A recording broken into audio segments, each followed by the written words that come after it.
Bismillahirrahmanirrahim. Wa qala sallallahu alaihi wasallam, sareng parantos ngadawuh Kangjeng Nabi Muhammad sallallahu alaihi wasallam, man shalla sajalma anu ngalaksanakeun salat arba'a raka'atin jumlahna 4 rakaat bihaisu di tempat ai fi maudiin tegesna di tempat la tarahu anu henteu ningali ka eta si man saha annasu jalma-jalma. Faqad bari'a maka sungguh eta si jalma tia parantos terbebas minan nifaqi tina perbuatan nifaq ai nifaqil i'tiqadi tegesna perbuatan nifaq i'tiqad wal kufri nya kitu deui bakal bebas tina perbuatan kufur wal bid'ati sareng bid'ah wal dhalalati sareng bakal bebas tina perbuatan dhalalah sesat teh. Alhamdulillah kalayan taufik sareng inayah ti Allah Subhanahu wa taala sareng dukungan ti para mustamiin sadayana, sim abdi masih keneh tiasa neraskeun ngalenyepan hadis-hadis Rasulullah sallallahu alaihi wasallam anu parantos disusun ku Al-Hafidz Jalaluddin Abdurrahman ibni Abi Bakar As-Suyuti, kemudian disarahan dijelaskan ku Syekh Nawawi dina kitab Tanqihul Qaul. Mudah-mudahan sing janten sabab wasilah lungsurna rahmat Allah ka urang sadayana, sing janten ilmu anu manfaat sareng janten amal soleh. Amin ya Allah ya rabbal alamin. Ngan sim abdi reuwas ketika tadi memeh rekaman ningali heula playlist, ternyata ieu hancatan Qihul Qaul teh mimiti dikaji, mimiti diupload tanggal 20 Juli tahun 2022. Berarti tos hampir 3 tahun ieu teh can tamat-tamat. Kang Anas kumaha ieu teh? Aduh. Padahal ieu kitab teh teu kandel-kandel amat. Ipis kitab nama ngan kadaekna leuwih ipis jigana teh ya. Kedua macana itu ya. Ya Allah ya Rabbi. Ngan salaras nama ieu teh sanes kedul-kedul teuing. Ari semangat nama sangat tinggi sim abdi teh. Malahan sejak awal channel ieu teh didirikeun dengan satu tujuan, nyaeta hoyong memanfaatkan media sosial terutama YouTube sebagai ladang ilmu sareng amal, bukan hanya dijadikan sebagai tempat hiburan dan tontonan semata. Khususna sim abdi hoyong mengkaji kitab-kitab klasik anu sering dikaji di pondok pesantren, hayang ngaabadikeun mentak direkam teh sugan kahareupna aya dengekeuneun pikeun anak incu sim abdi, khususna umumna pikeun kaum muslimin di mana bae ayana. Ngan ternyata untuk mewujudkan cita-cita eta teh sulit digotong ku sorangan mah. Selama ieu timimiti rekaman, editing, sareng promosi semuana dikerjakeun ku sim abdi nyalira. Berat Kang Anas. Nu matak wajar mun ieu kitab teu tamat-tamat geus 3 tahun oge teh. Nah ku kituna sim abdi dina kesempatan ieu bade milari rencang anu siap berjuang sareng berkorban materi pikeun biaya operasional channel, diantarana biaya internet, ieu nu berat nama ye biaya ngulian tukang edit video sareng promosi supaya ieu dakwah teh semakin tersebar manfaatna. Kemudian biaya berikutnya biaya pengembangan konten, diantaranya perawatan dan pengembangan peralatan produksi, kamera, mic, sound card, komputer, sareng biaya perluasan media seperti biaya sewa hosting sareng domain. Wah banyak sebetulnya biaya-biaya nanti jika nanya tepira.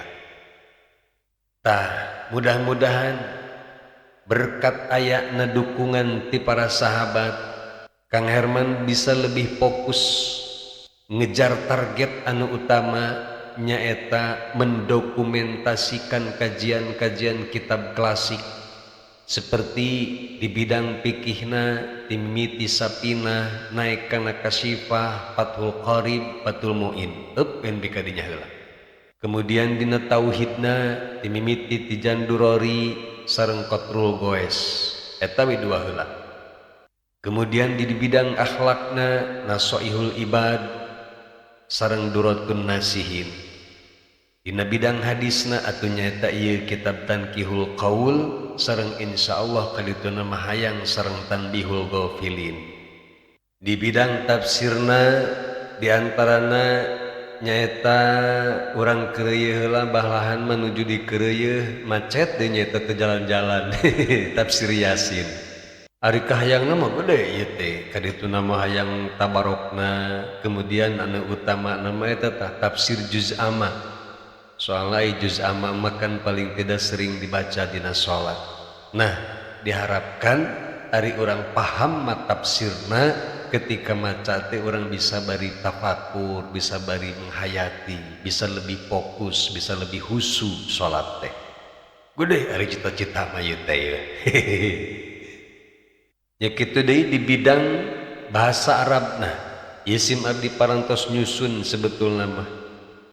Malahan tos aya sababaraha majlis taklim anu menerapkan materi pembelajaran bahasa Arab ieu menggunakan buku kenging nyusun sim abdi. Nah, sim abdi hayang ngadokumentasikeun eta berupa video teh can laksana dugi ka ayeuna. Kendalana tadi teh sulit ari sagala kusorangan mah, butuh orang lain. Nah, butuh orang lain itu apan kudu di kuliah berarti.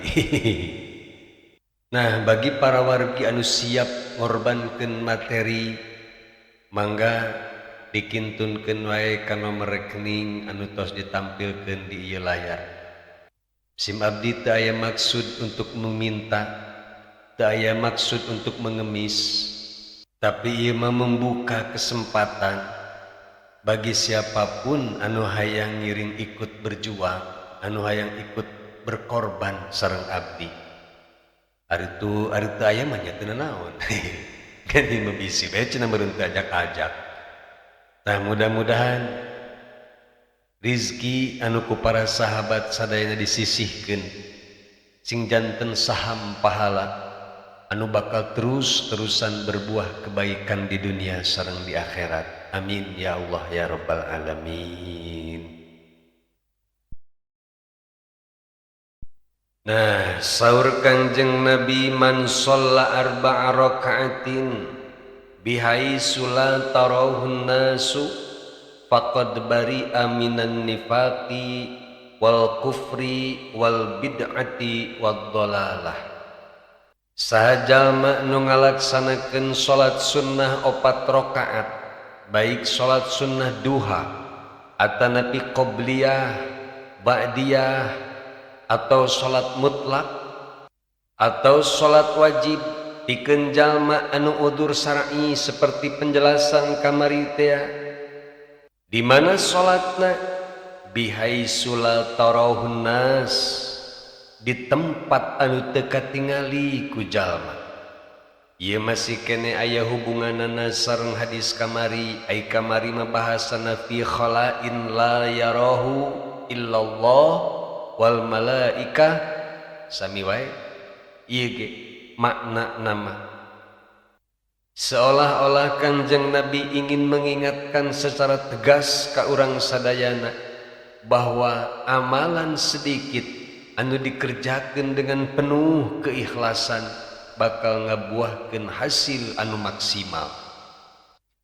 Hasilna bakal karasa tidak hanya karasa di akhirat hungkul, tapi bakal karasa di dunia nakene.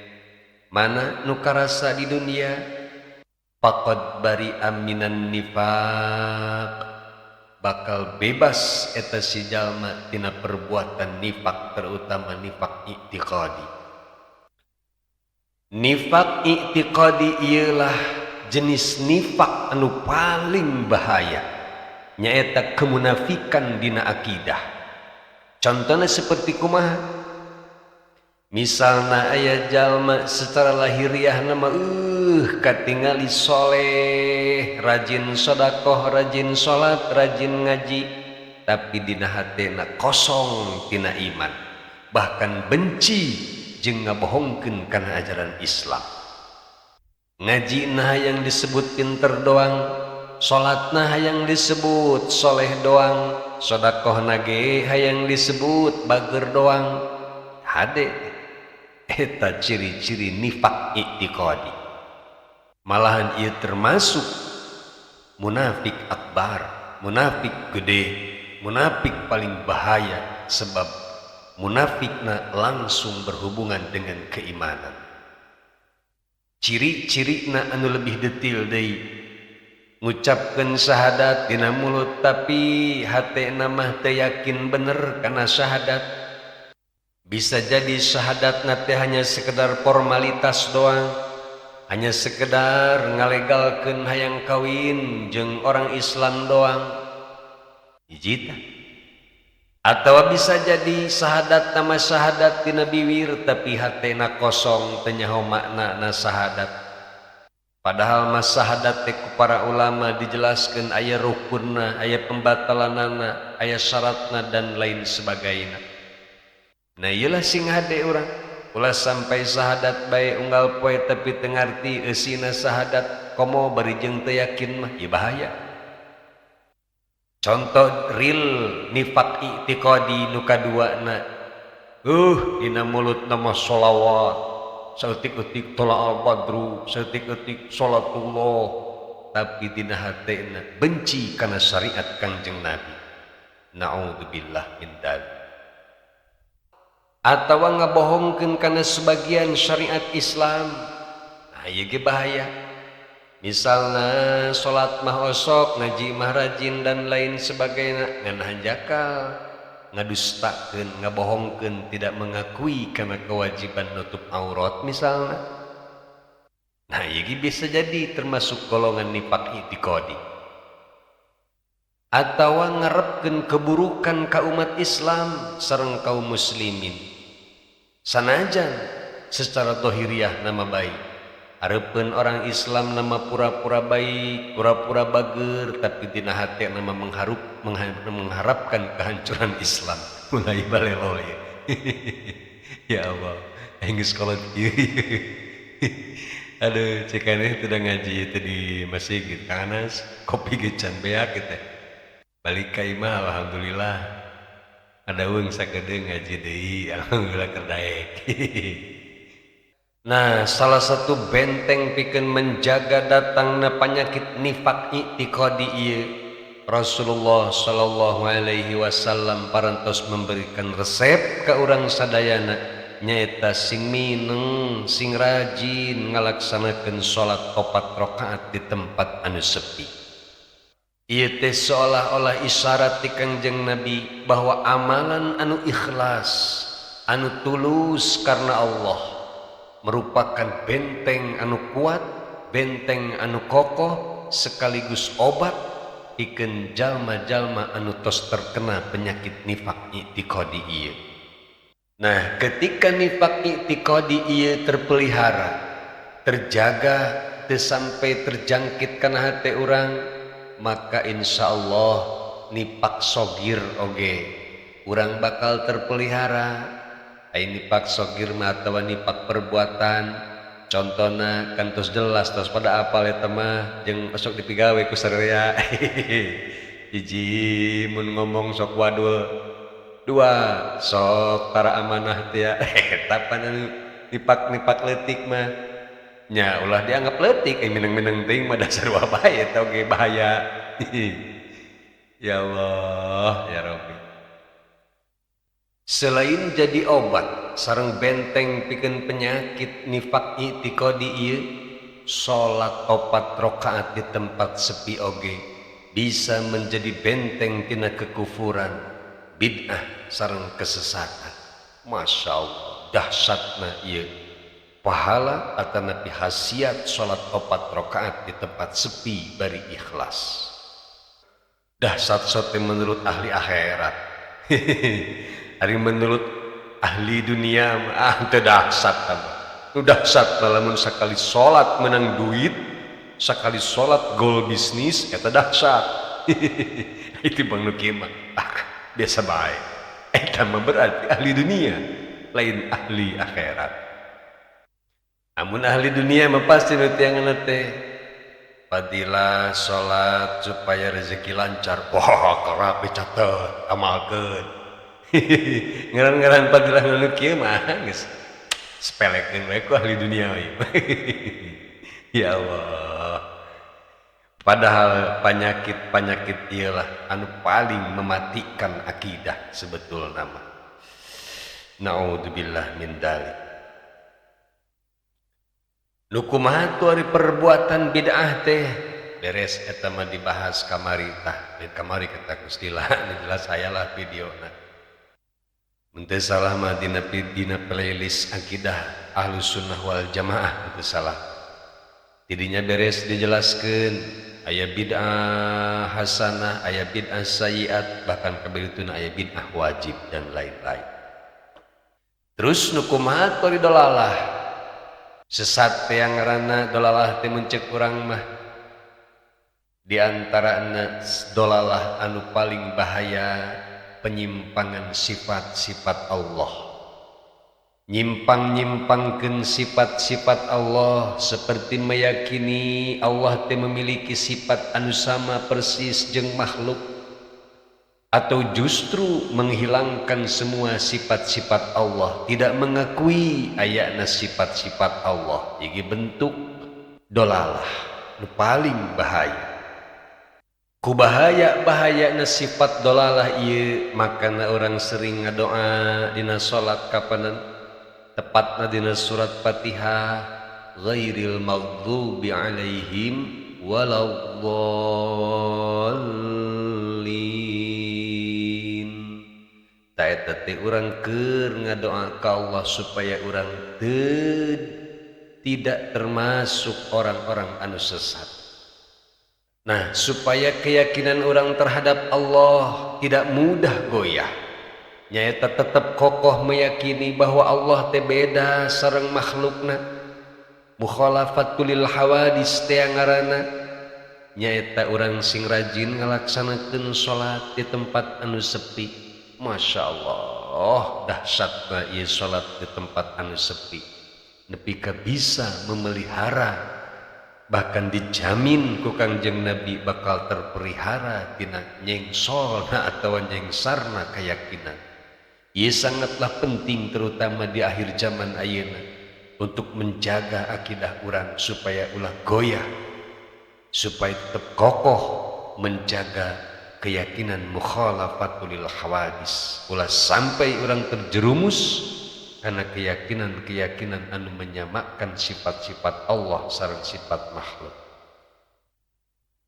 Kemudian sifat dolalah anu real diantarana mengkafirkan sesama kaum muslimin. Wani-wani mengkafirkan sesama Islam, ieu bahaya. Gara-gara beda kunut wani saling mengkafirkan. Gara-gara beda tahlil wani saling mengkafirkan, ieu bahaya. Ulah gagabah matakan mengkafirkan sesama Islam teh. Aduh. Nah iyalah jalma anu ikhlas mah pasti bakal memiliki sifat rahmat sareng sifat adil. sehingga ketika timbul perselisihan pendapat tetap berpegang teguh karena metode agama, gampang terjerumus karena pemikiran-pemikiran anu menyimpang sareng ekstrim. Nah, salah satu cara orang menjaga keikhlasan ieu supaya hadir sifat rahmat sareng sifat adil dina diri urang teh, salah satuna rajin ngalaksanakeun salat 4 rakaat. Walhasil ieu hadis ngajarkeun ka urang sadayana bahwa ikhlas sareng merahasiakan kebaikan, terutama merahasiakan ibadah-ibadah sunnah, merupakan pondasi anu kokoh pikeun mencapai keselamatan total dunia akhirat. Di dunia orang bakal bebas tina sifat-sifat anu paling bahaya, nyaeta munafik i'tiqadi, kufur, bid'ah jeung dolalah. Di akhirat sakumaha kamari kutiba lahu bara'atum minan nar, nu kaduana wajabat lahul jannah.